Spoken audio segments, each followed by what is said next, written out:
All right, hey, rustic French, the hemp and seed mix. You can make a wonderful banana bread. Look, you need half of the bag.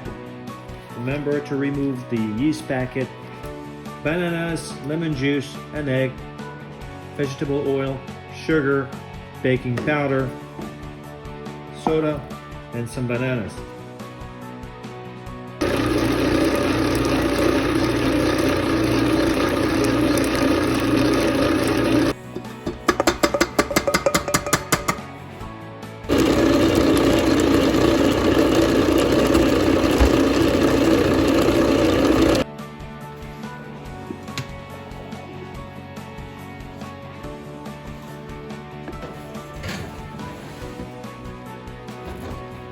So this is a banana bread. It's beautiful. Look at that. Look at the nice color.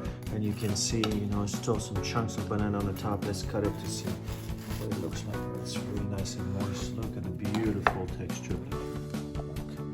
And that's made with hemp and seeds. So that would make 2 big banana breads. So, all right, thank you.